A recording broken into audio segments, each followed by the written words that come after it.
Señor defensor.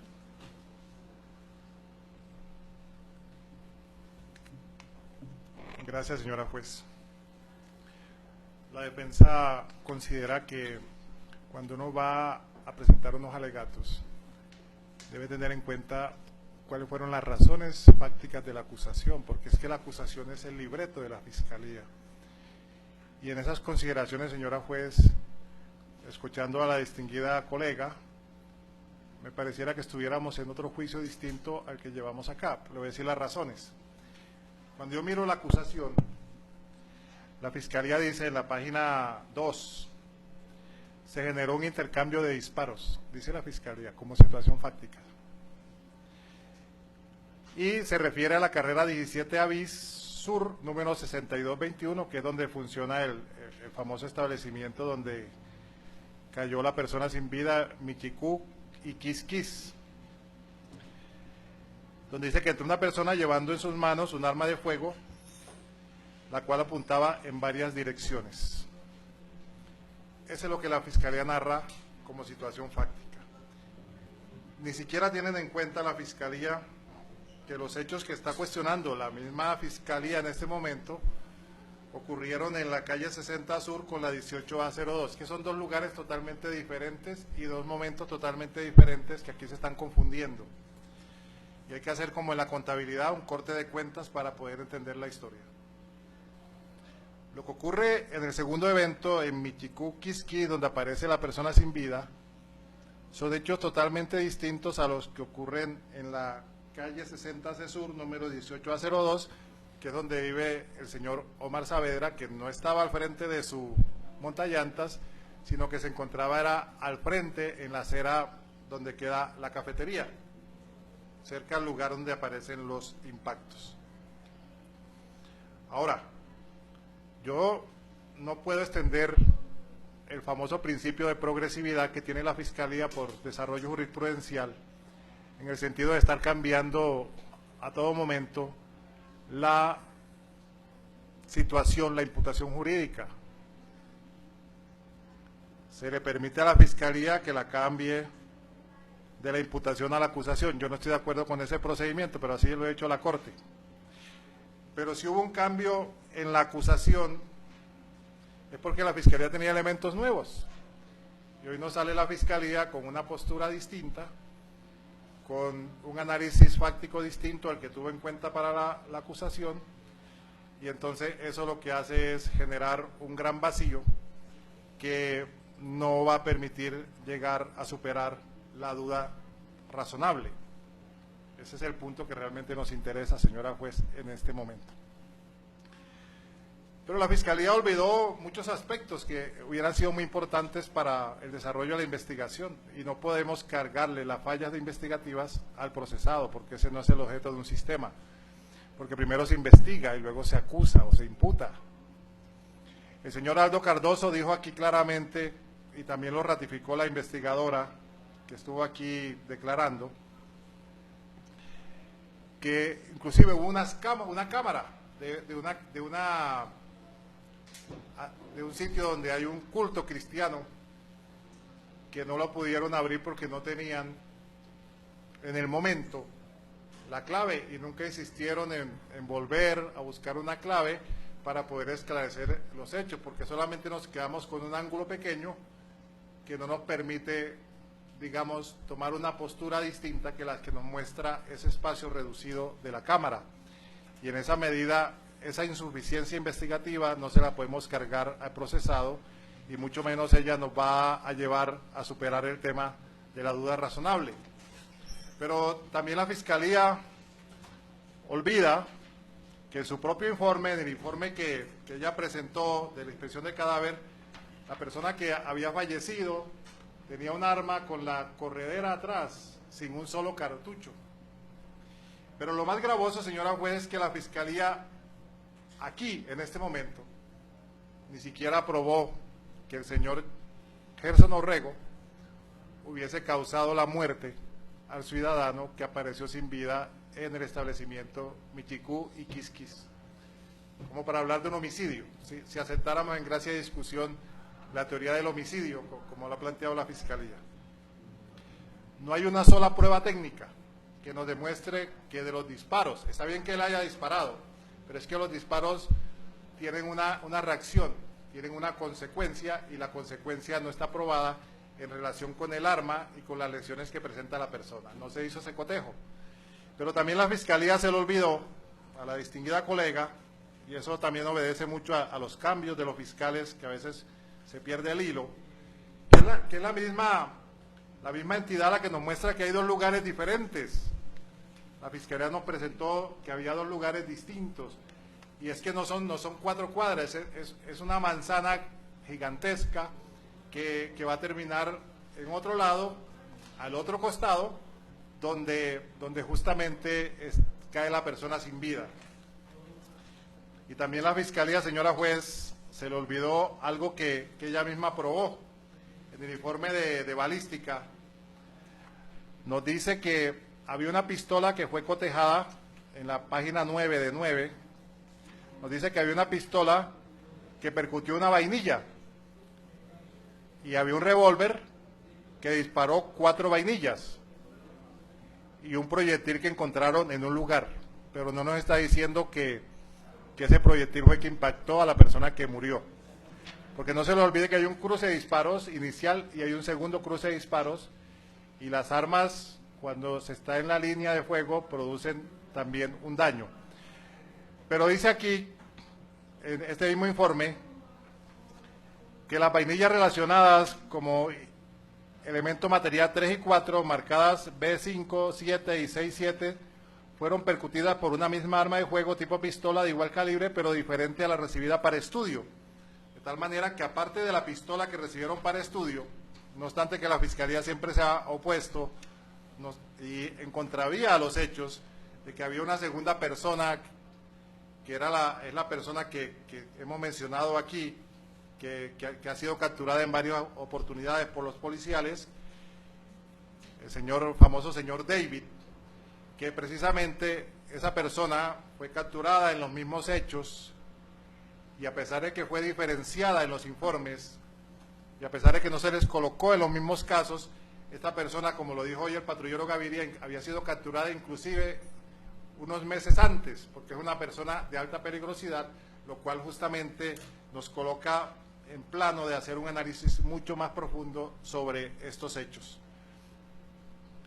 Entonces, señora juez, en aras de la lealtad y de lo que corresponde a unos alegatos y a un juicio de reproche en materia penal, la Fiscalía no es congruente ni siquiera con los hechos de la acusación, porque los hechos de la acusación están refiriéndose a un cruce de disparos, y cuando se habla de un cruce de disparos se está justamente frente a una legítima defensa.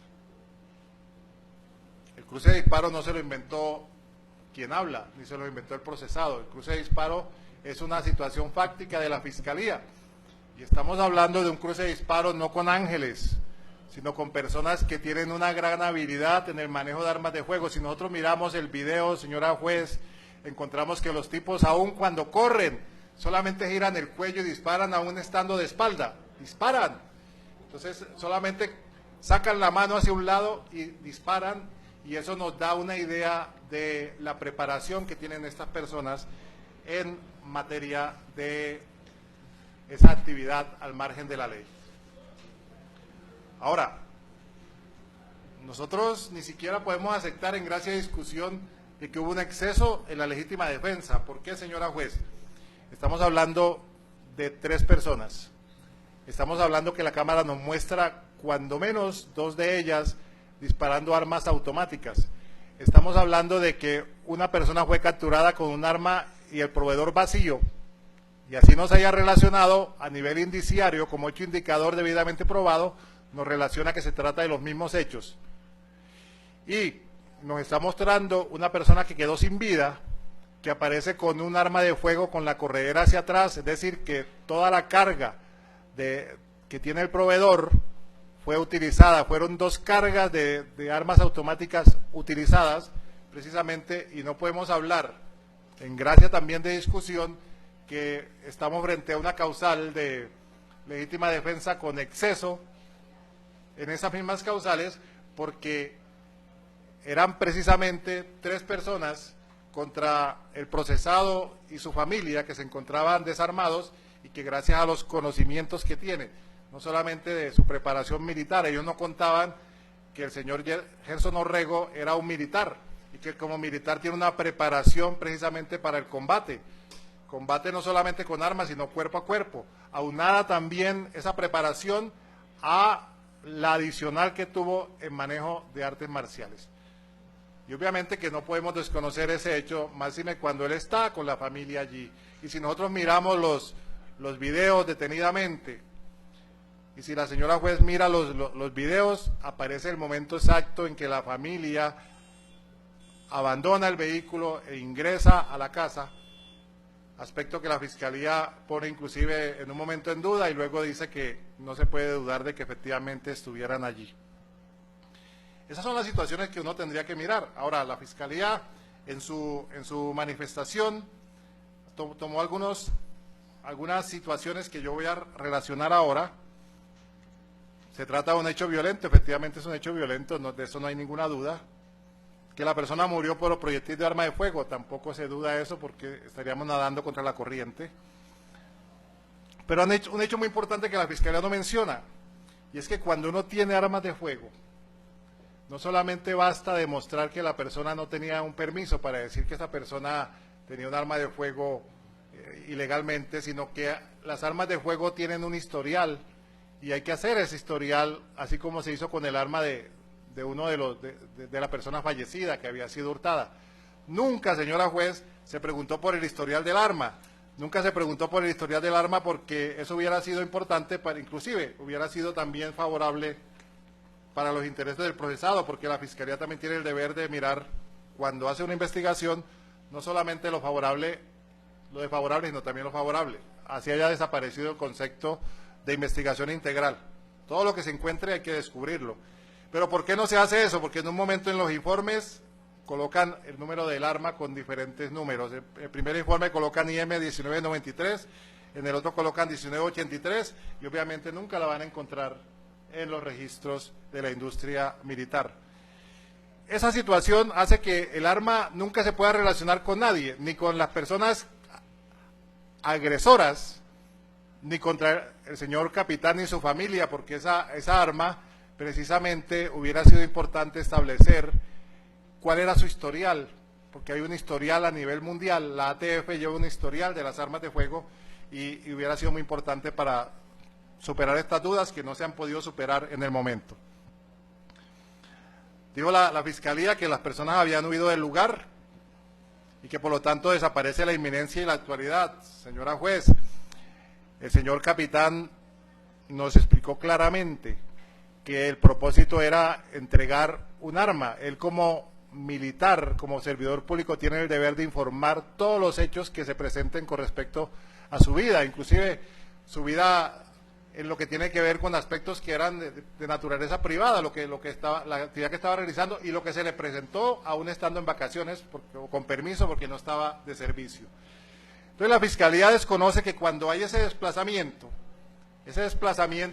a buscar la autoridad, porque cerca del lugar donde aparece esta persona sin vida es donde queda la estación de policía, hacia allá iban, y hay un segundo evento, un cruce de disparos que no lo narra el suscrito, lo narra la Fiscalía, y en este segundo cruce de disparos, porque en el primer cruce de disparos, aquí nos lo dijo el señor Omar Saavedra, y en la cámara está claro que en el primer cruce de disparos no aparece ninguna persona lesionada ni ninguna persona sin vida.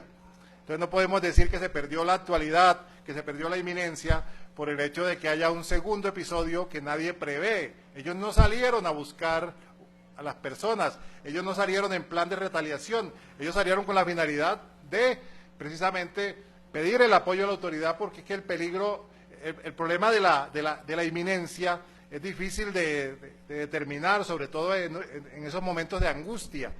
Los tipos están en los alrededores y es inminente como a nivel, cuando menos, de probabilidad que estas personas intenten atacar nuevamente, porque si miramos los videos y los recordamos, que quedaron en nuestra imaginación, que quedaron en nuestra retina, encontramos claramente la forma como se produce ese ataque, cómo no es un juego, cómo los proyectiles impactan las paredes, cómo el señor John Henry se salva de milagro, de una muerte segura, precisamente por su propia preparación militar. Aquí la Fiscalía dice que salen a contraatacar. Eso, señora juez, eso no es parte de la situación fáctica. Aquí no nos podemos inventar una situación fáctica nueva para poder entrar a buscar un privilegio en las peticiones. Que hay una contradicción con su hermano. Normalmente en todos los juicios siempre van a existir contradicciones y las contradicciones no indican que se esté faltando a la verdad. Es que hay que vivir el momento, señora juez, hay que vivir lo que vivió el señor John Henry, toda la angustia de correr hacia su casa, estaba su progenitora en peligro, estaba su hermano en peligro, su cuñada, estaba su sobrino, su sobrina allí. Esa situación no se puede desconocer. Y la Fiscalía nos dice que en los videos no se evidencia la salida de la esposa, pues mirando fijamente los videos podemos encontrar esa situación. La Fiscalía dice que no debió accionar un arma de fuego que no le pertenecía. Esto tiene mucha importancia, porque es que cuando uno está en un peligro, uno tiene que defenderse con lo que tiene a mano, señora juez, y si él desarmó a una persona, yo no puedo mirar, voy a buscar la patente de esta arma para poderme defender. Es la vida de él, la vida de la esposa, la vida de una niña, la vida de la progenitora, la vida de un hermano. Es que estamos en un escenario muy concreto, muy particular. Él no salió a buscar a nadie.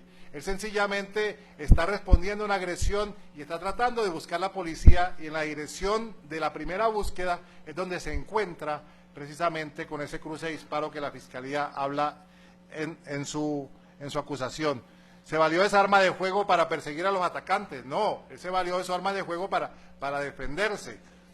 Dice que la intervención del balístico toma solamente las declaraciones del procesado y sus familiares. No, señora juez, el balístico toma todo, así como el juego, él toma todo. Él dice, la Fiscalía presentó tal cosa, el resultado de medicina legal fue tal, y todo eso lo conjuga y lo trae en un informe. Esa es la finalidad de una pericia, que no guarda un respaldo científico. La Fiscalía tuvo la oportunidad de preguntar por ese respaldo científico y no lo hizo.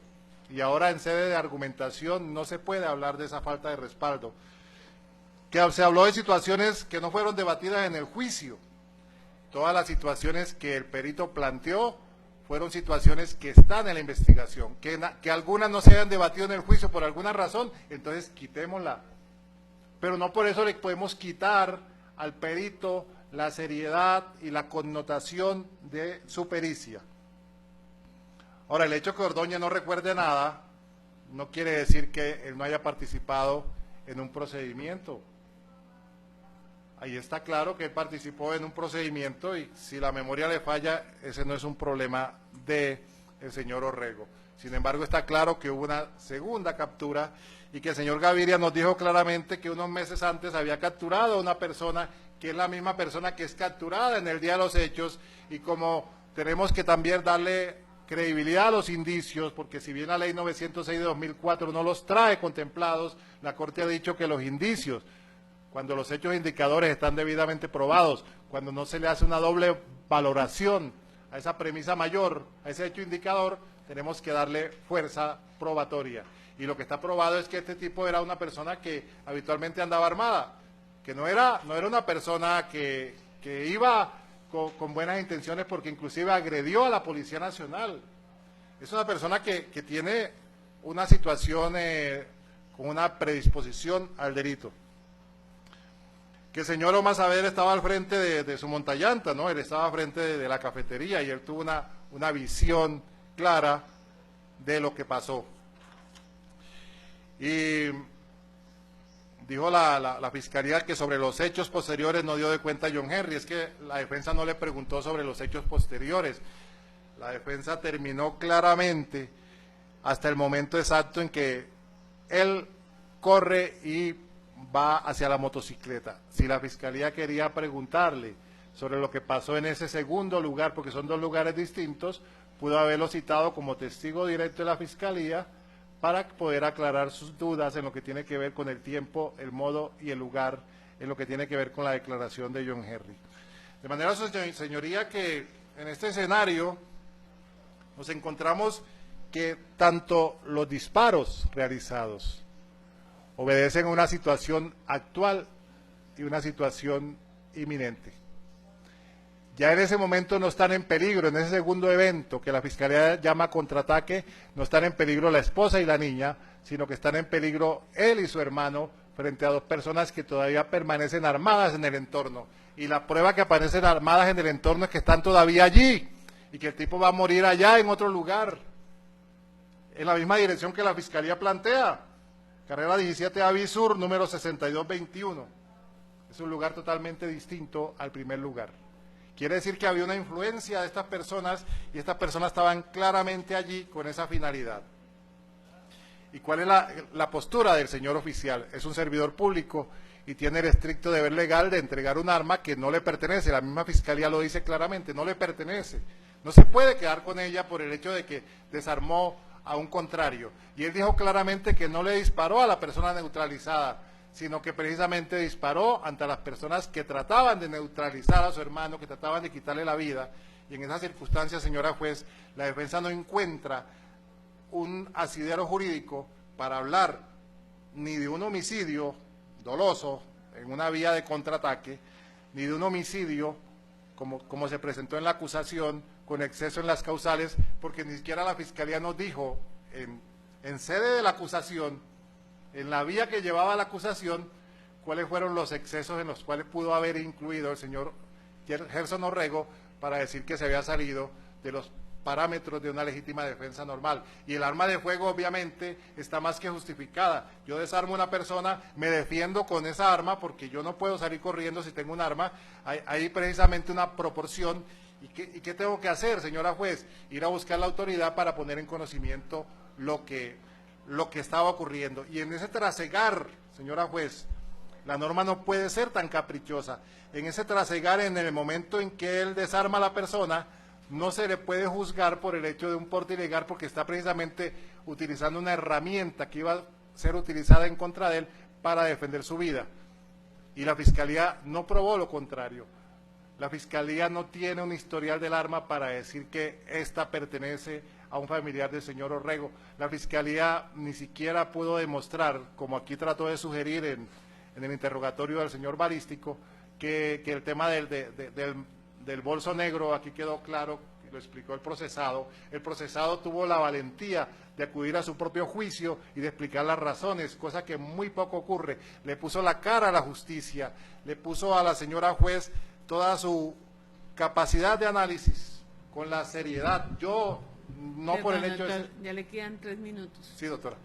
No por el hecho de que sea mi defendido, sino que yo percibo en el lenguaje del testigo, cuando inclusive de manera gestual nos narra los momentos que vivió, es como si en su mente volvieran a renacer esos hechos, precisamente que ya había vivido también cuando le mataron a su señor padre y cuando él, siendo un adolescente, reaccionó, señora juez, y eso tal vez lo predispuso a reaccionar de esa manera como lo hizo, porque precisamente con su formación militar fue formando un carácter. No se lo olvide, señora juez, que mi defendido pasó por todas las esferas que tiene los escalafones militares. Primero prestó servicio militar. Fue tan brillante su trabajo que fue promovido al rango de suboficial. Y fue tan brillante su actuación como suboficial que fue promovido a la categoría de oficial.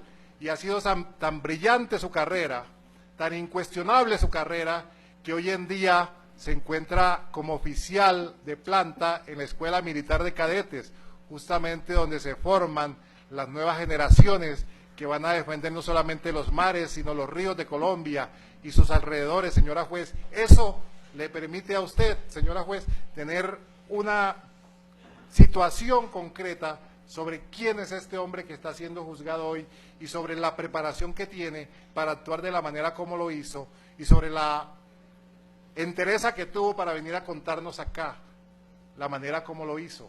Y eso, señora juez, está más justificado.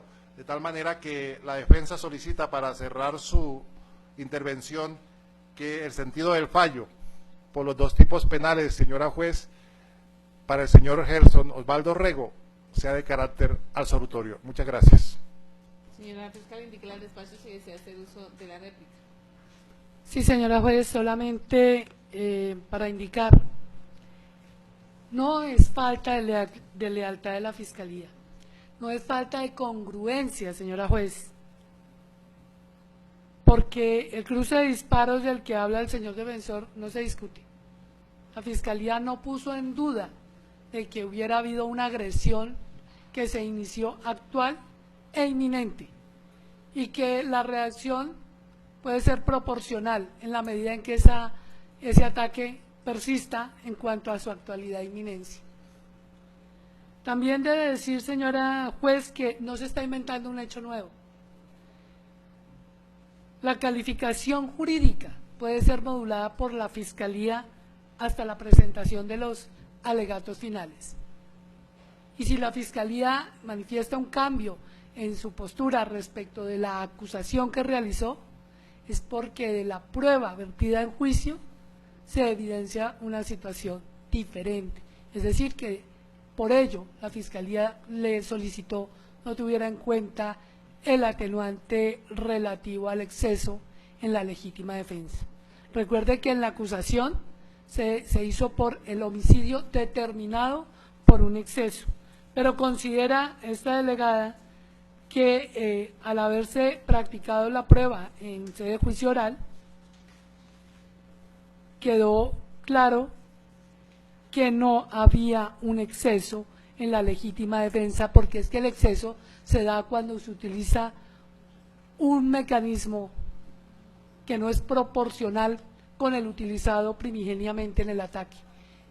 Había ejemplo, cuando por utilizar puños o un arma blanca se saca un arma de fuego y se acaba con la vida de una persona. En este caso había proporcionalidad, lo que en criterio de esta delegada no se estructura, y lo indiqué desde el inicio, es la inminencia o la actualidad en la agresión, en el ataque injusto, que sí se indicó inicialmente nació de esa naturaleza. Pero vuelvo y reitero, pero al haber un resguardo de la vida y la protección de John Henry y Gerson, ya se tornaba ni actual ni inminente ese ataque. Esa es la postura de la Fiscalía y por lo tanto no se está inventando un hecho nuevo, no está siendo desleal con la judicatura, ni con el juicio, ni con la defensa, y no hay una falta de congruencia entre lo que se virtió en el juicio y el pedimento de esta delegada. Sobre el particular, indico, hay pronunciamiento del 20 de octubre de 2005 en el radicado 24026 de la Corte Suprema de Justicia, que también es reiterado, además de múltiples oportunidades, en decisión del 25 de mayo de 2015 en el radicado 44287. Gracias, señora juez. Señor defensor. Señora juez, yo me voy a referir al tema de la congruencia, no voy a entrar a discutir temas de lealtad que son de interpretación muy subjetiva. Voy a decirle, señora juez, que la Fiscalía debe saber qué es la congruencia. Hay tres congruencias, la personal, la fáctica y la jurídica. Y la congruencia fáctica es inmodificable, así como la personal. Señora juez, basta leer el trozo de la acusación y compararla con todo el contexto para encontrar la diferencia. Mire, dice la Fiscalía, es un pedacito, el pedacito que nos interesa. Esta cosa tuvieron su desarrollo el día 25 de agosto de 2016 a la altura de la carrera 17 Avis Sur, número 6221 Sur, de esta ciudad capital del barrio Meissen de la localidad de Ciudad Bolívar, siendo aproximadamente las 10 horas con 45 minutos, donde se generó un intercambio de disparos. Nos está diciendo que el intercambio de disparos se generó allí, en esa segunda dirección, porque la dirección donde vive el señor Orrego, donde vive la señora madre, es la carrera 18G, número 61 D19 Sur, del barrio Meissen. Es un escenario distinto. Señora juez, los videos que trajo la Fiscalía ubican el problema a las 10:39:17 que es cuando empieza el disparo. El video nos muestra 10:39:17. Estos hechos están ocurriendo, los segundos hechos están ocurriendo por cuenta de la misma Fiscalía a las 10:45, en otro escenario distinto. Y en ese otro escenario distinto la Fiscalía nos dice que hubo un cruce de disparos. Es un segundo cruce de disparos. La Fiscalía nunca se refiere al primer cruce de disparos en su acusación. Y es allí donde se debe resolver el problema, señora juez, el problema que nos concierne. Porque si yo no estoy de acuerdo que se pueda cambiar el tema de la imputación jurídica en esta sede, salvo que sea favorable. Es mi punto de vista. Yo respeto las posiciones que tenga la Corte, las posiciones que tenga la señora juez, pero lo que estoy diciendo, señora juez, es que no se puede cambiar, por lo menos para discutir aquí, el tema de la congruencia fáctica, y es lo que se está haciendo acá. Se está cambiando la congruencia fáctica para hacer un pedimento de condena, porque los hechos de las 10:45 son totalmente diferentes a los hechos de la 10:39, y los lugares son totalmente diferentes, y son los hechos de la Fiscalía los que nos ubican en un cruce de disparos. Ese es el primer punto. Y obviamente la Fiscalía dijo que había tenido un cambio de postura, y vaya cambio, porque ese cambio de postura también nos da un cambio en la situación fáctica. No de otra manera se puede hacer un cambio de postura. Es que cuando uno cambia de postura, si hablamos a nivel físico, estamos cambiando la forma de presentarnos. Y en situaciones fácticas, un cambio de postura implica modificar una situación fáctica. Por lo tanto, señora juez, bajo mi punto de vista, no hay un exceso en la legítima defensa. Hubo un cruce de disparos, eran personas que tenían un armamento automático, el procesado tenía un arma que no era automática, un arma que había podido, precisamente basado en su experiencia, quitar a alguna de las personas, tenía la opción de defenderse porque iba para la policía, y es que nomás basta verificar esta dirección que la Fiscalía trae, carrera 17 Avisur, número 6221, queda muy cerca de la estación de policía. Y si yo estoy mintiendo aquí, pongo mi tarjeta a consideración, porque aquí no venimos a mentir, sino a buscar la verdad, señora juez. Allá iba el procesado y allá se presentó ese cruce de disparos. Y yo no puedo decir que porque ya pasó el primer ataque me tengo que dejar matar en el segundo, porque la vida es una sola. Y el derecho a la vida, en ese momento de actualidad, de inmediación, en ese momento en que hay que definir entre uno y otro, cuando estamos en proporción, es lo que la ley habla, que se llama legítima defensa. Y frente a eso, obviamente, no hay nada que hacer, señora juez. No hay nada que hacer distinto, salvo mejor criterio suyo, a proferir un sentido del fallo de carácter absolutorio. Muchas gracias. Concluida la etapa del juicio oral dentro de las presentes diligencias, procede el despacho del Juzgado 44 Penal del Circuito con funciones de conocimiento a emitir el sentido del fallo dentro de esta actuación adelantada contra Gerson Osvaldo Rego García, identificado con cédula de ciudadanía 80.252.322, nacido el 18 de noviembre de 1984, en Risaralda, en Dos Quebradas, Risaralda, hijo de Doris y Manuel, de estado civil casado y de profesión militar, adscrito a la Armada Nacional. Los hechos por los cuales fue convocado a juicio en su calidad de autor de la conducta punible de homicidio en concurso con porte ilegal de armas, según la escrito de acusación, datan del 25 de agosto del 2016, cuando a la altura de la carrera 17 AB Sur, 6221 Sur, del barrio Mason de esta localidad, a eso de las 10:45 se generó un intercambio de disparos. Resultado de ello, una persona ingresa a un establecimiento comercial de razón social, Michicú y Kiss, lesionada en su humanidad, llevando en una de sus manos un arma de fuego, la cual apuntaba en varias direcciones al interior de este negocio, e inmediatamente cae al suelo al tiempo que exclama que lo habían herido. En virtud de estos hechos se le formularon cargos al señor procesado, repítese como autor de la conducta punible de homicidio. y se le reconoció como causal de el exceso de la legítima defensa. No se discutió dentro de las presentes diligencias que efectivamente la persona que perdiera la vida en estos hechos corresponde a Juan David Telles y Fuentes, con cédula de ciudadanía 1.033.799.873.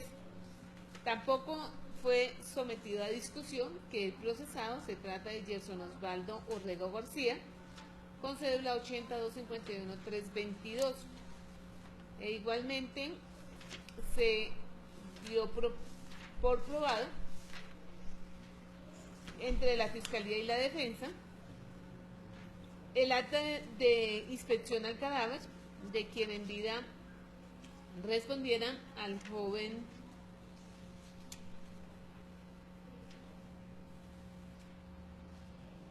Juan David Telles.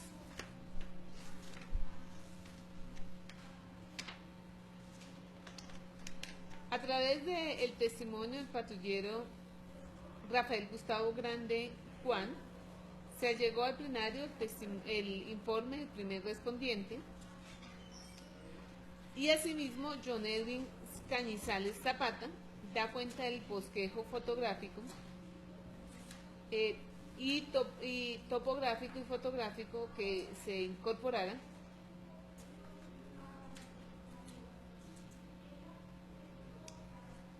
e igualmente el testimonio de Jorge Alcides López Piñeros, perito en lofoscopia, quien introduce el informe pericial de lofoscopia forense, e igualmente con la doctora Sofía Elena Jaramillo Sandoval se acreditó la necropsia realizada al aquí procesado, a la víctima, perdón.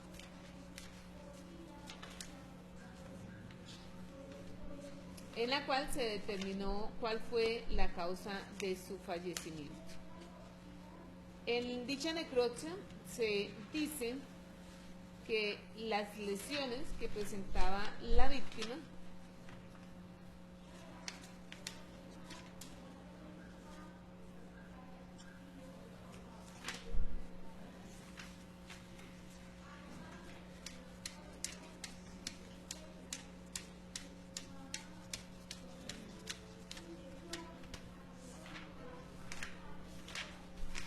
y que originaron su deceso, pues dice que lesionó de varios órganos de la parte abdominal y también le produjo lesiones en su sistema cardíaco, lo que conllevó a su deceso.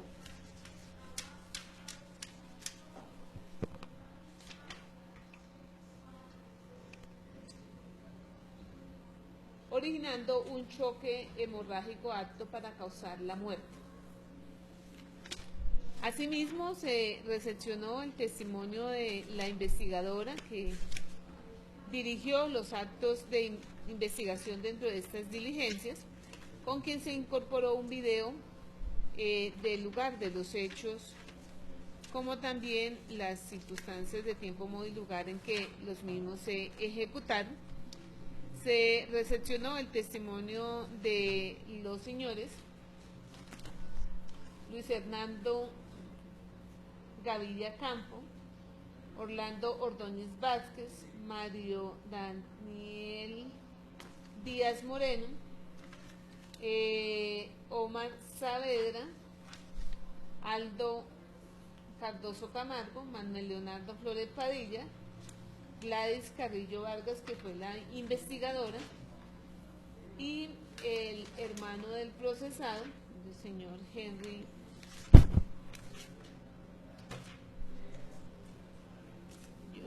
John Freddy Orrego García. Valorados en conjunto las pruebas que fueran practicadas a instancias de la Fiscalía como la defensa técnica, hemos de concluir que efectivamente no existe duda en cuanto a que para el día de los hechos, tanto la víctima como el procesado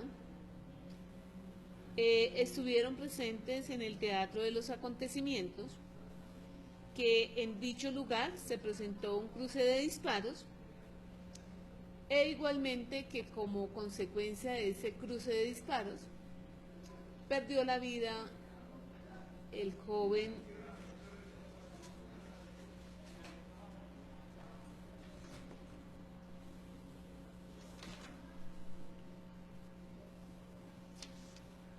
Juan David Telles Cifuentes.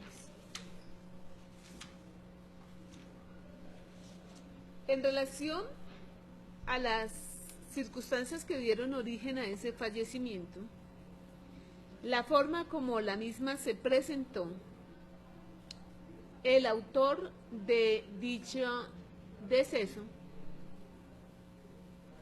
en realidad, como lo adujo la defensa técnica, existen insalvables dudas que no permiten al juzgado llegar al conocimiento, más allá de toda duda, acerca de la existencia de la autoría como de la responsabilidad del aquí procesado, Gerson Osvaldo Orrego García. Nótese que para la Fiscalía le resulta suficiente un video en el cual efectivamente se advierte la presencia de los señores John Henry Orrego García, según ellos así mismo lo aceptaron, y de Gerson Osvaldo Orrego García en el teatro de unos acontecimientos en los cuales efectivamente se puede advertir el momento mismo en el cual dos personas corren detrás de quien se identificó como John Henry Orrego García. Luego también se advierte que en ese teatro de esos acontecimientos efectivamente existen unos disparos y que al parecer allí también estaba el aquí procesado, quien ingresa por unos instantes a una residencia y luego, como ellos mismos lo aceptan, salen de la residencia. No obstante, minutos o segundos antes, esas dos personas que venían siguiendo a John Henry Orrego García y que en el video pues es claro que venían disparando, ya han retrocedido en su persecución, pero de ahí nada más se supo. No se supo qué sucedió con posterioridad y no podemos concluir, como lo hace la Fiscalía General de la Nación, que fue en ese instante en el que se produjo el lesionamiento de quien en vida correspondía a Juan David Telles Cifuentes. Pues recordemos que el video es una muestra que efectivamente Juan David Telles Cifuentes, si es la misma persona que llevaba una chaqueta azul con gris, salió corriendo de ese mismo instante en el cual presuntamente es cuando Gerson acciona el arma. Si lo hizo antes o después de salir de la casa, esas son circunstancias que quedaron en la incertidumbre y no podemos concluir con certeza que efectivamente, como lo dice la Fiscalía, Gerson disparó luego que salió de su residencia. Pues recordemos que en el video claramente la víctima sale corriendo y que para ese momento aparentemente no se advierte que tuviera ninguna lesión. Ahora bien, si la motocicleta del señor John Henry Orrego García estuviera a 3 o 4 casas de su residencia, o como lo dijeron ellos, que estaban próximos a salir a la 18, que era la vía principal, y que fuera en ese interregno en el cual resultó lesionado, dada la gravedad de las lesiones, no podríamos concluir con certeza que efectivamente su lesionamiento se produjo en ese mismo lugar, porque es un hecho cierto y así quedó demostrado con una declaración que trajo la misma Fiscalía, que efectivamente aquel llegó aún con vida y bajo sus propios medios al establecimiento la veterinaria, la cual queda en la carrera 17A bis 62-21 sur. Y según la tesis de la Fiscalía, el lesionamiento se presentó en la carrera 18, número 60G-05, es decir, a 2 o 3 cuadras del lugar donde finalmente cayó sin vida el aquí víctima, circunstancias que obviamente sin tener conocimientos en medicina, pero que dada la descripción de las lesiones que presentaba, según la misma necropsia que se incorporara por parte de la Fiscalía General de la Nación, considera la instancia que no puede concluirse más allá de toda duda que efectivamente su lesionamiento se presentó en la carrera 18, número 60G-05. Por manera que no se demostró tampoco, como lo afirmó la defensa técnica, que efectivamente el revólver del cual aceptó el procesado hizo uso fuera la misma arma con la que se le disparó o fuera el arma que disparó el proyectil que impactó al señor Juan David Telles y Fuentes. Pues recuérdese que según un dictamen y una experticia que realizó la Fiscalía General de la Nación, en el teatro de los acontecimientos fueron recuperadas unas vainillas y allí mismo se determinó que al menos fueron 3 armas de fuego las que dispararon esas vainillas.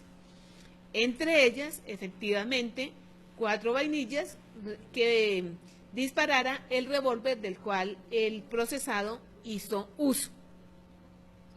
En esas circunstancias, entonces, considera el despacho que ante ese margen de incertidumbre, en la cual, repítese, lo único que se logró demostrar, más allá de toda duda, es que efectivamente el joven Juan David Telles y Fuentes perdió la vida para aquella fecha, que efectivamente su cuerpo fue hallado en la carrera 1860G-05, que ingresó a ese establecimiento comercial aún con vida y manifestando que lo habían lesionado, que efectivamente el aquí procesado junto con su hermano se encontraban en ese teatro de los acontecimientos y como el mismo Gerson Osvaldo Rego García lo refirió, efectivamente hizo uso de un arma que presuntamente le había despojado a uno de los presuntos agresores que también hicieron presencia en el lugar. Pero repítese, la investigación fue bastante desafortunada en la medida en que no se logró recuperar, pese a que en el informe que presenta la misma Fiscalía se evidencia que existían más de 2 cámaras en el sector, no se lograron llegar los videos. Recuérdese que también no existe duda que efectivamente en ese mismo sector, a esa misma hora, fue capturada una persona también con un arma de fuego, pero que la investigación fue tan desafortunada que ni siquiera se hizo un cotejo para establecer si eventualmente esa arma de fuego también estuvo involucrada en estos acontecimientos. Por manera que al presentarse ese margen de duda, no solo en relación con la autoría de quien fuera convocado a juicio, sino también en relación con la circunstancia que excluye la antijuricidad de la conducta punible, esto es, que si el mismo actuó o no amparado bajo una circunstancia de legítima defensa, pues de conformidad con lo normado en el artículo 7º de la Ley 906 de 2004, no queda otra alternativa diferente a la de resolver esa duda en favor del aquí procesado. Precisamente, la Corte Suprema de Justicia, en sentencia del 21 de febrero del 2018, bajo el radicado 48.609, con ponencia del doctor Fernando Alberto Castro Caballero, realizó un estudio precisamente de la forma como se ha venido tratando esta circunstancia de que desvirtúa la antijuricidad de la conducta punible, y en alguno de sus apartes la máxima Corte de la Jurisdicción Ordinaria precisó, comillas, en orden a elucidar si esa duda probatoria admitida podía ser sorteada y que por tanto, a pesar de existir, resultaba legal declarar la responsabilidad penal del acusado, la Sala encuentra oportuno refrescar el tratamiento dado por la jurisprudencia de la cuestión probatoria frente a la causal de ausencia de antijuricidad material del hecho típico, además porque insistentemente lo afirmaron los juzgadores y así lo reiteraron la Fiscalía y la Procuraduría delegada para la Corte, para cualquier motivo de duda respecto del cumplimiento de alguno de los presupuestos de la legítima defensa, debe conducir a la declaratoria de responsabilidad penal. Ese criterio ha tenido profundas modificaciones a partir de la constitucionalización del derecho penal con la Carta de 1991. Bueno, y hace un resumen de cómo se trató esa diminuente o esa circunstancia de ausencia de responsabilidad, de antijuricidad, y concluye, ahora bien, no obstante el criterio expuesto por la Corte en el radicado 11679 de 2002 antecitado, acerca de la exigencia de demostración en grado de certeza que quien llevó a cabo la conducta lo hizo al amparo de un motivo de justificación legalmente previsto, la misma Sala modificó ese enfoque en sentencia del 26 de enero del 2005 bajo el radicado 15834 así. La tesis jurisprudencial que evoca el recurrente y a la cual se refiere la delegada se remonta al 24 de junio de 1949, cuando la Sala anotó en lo referente a la demostración y convicción de las causas que justifican o excusan la responsabilidad tienen que aparecer comprobadas plenamente como todo lo que tiene que producir sus efectos en la vida del derecho. Eso de que es caso de duda debe optarse por lo más favorable al procesado. No conduce a declarar que cualquiera que pueda pensarse en una circunstancia de justificación o excusa, así se proclame, pues que ellas se repiten deben aparecer como evidentes.